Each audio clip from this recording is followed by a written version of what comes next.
Hey everyone, rudyxx here to talk about another RPGalooza game, Star Ocean First Departure. For those of you that don't know, RPGalooza is a project I started involving playing through a huge list of RPG titles, ranging from Western style to Japanese. And while I'm not a huge RPG connoisseur, I do like to dabble in them every now and then, so hopefully I can provide for you all a more modern day gamer's look at my experiences with them. So, with that out of the way, on to Star Ocean First Departure. I originally got into the Star Ocean series with Star Ocean 2, and I believe I didn't get around to playing the original Super Famicom version of Star Ocean 1 until sometime after I played First Departure. So I figured for RPGalooza I would cover that version of the game. Both fortunately and unfortunately for RPGalooza, this was most definitely not a first time I've ever played First Departure. And actually for RPGalooza, I played through both the PSP version and PS4 version almost back to back. This game is kind of shortish for an RPG, and is actually kind of designed around replayability, so it was a pretty fun experience.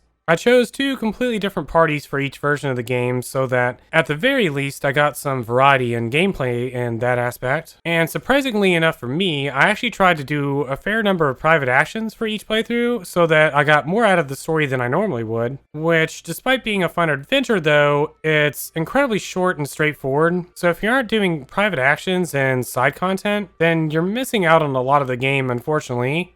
The story is incredibly generic, and there's not really a whole lot of unpredictability. You kind of have to go into this game realizing that it's really a product of its time, but unfortunately its time is based on the Super Famicom version of the game. At the very least, as I mentioned before, the game is kind of designed around being replayed several times. You don't really get all that much new story-wise out of the game, but many of the gameplay aspects change since many of the characters have a lot of unique skills associated with them.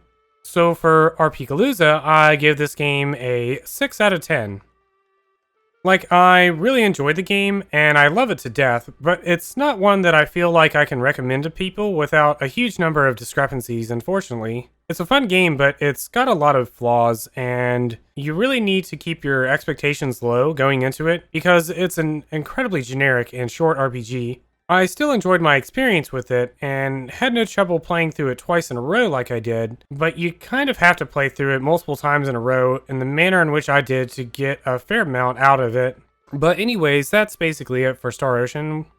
If you enjoyed this video, and would like to look forward to many more of my opinions in the future, be sure to like the video and subscribe to the channel. And if you're interested in seeing me actually play through a variety of games in real time, make sure you follow my Twitch stream at twitch.tv/rudyxx. Thanks for watching, and see you next time.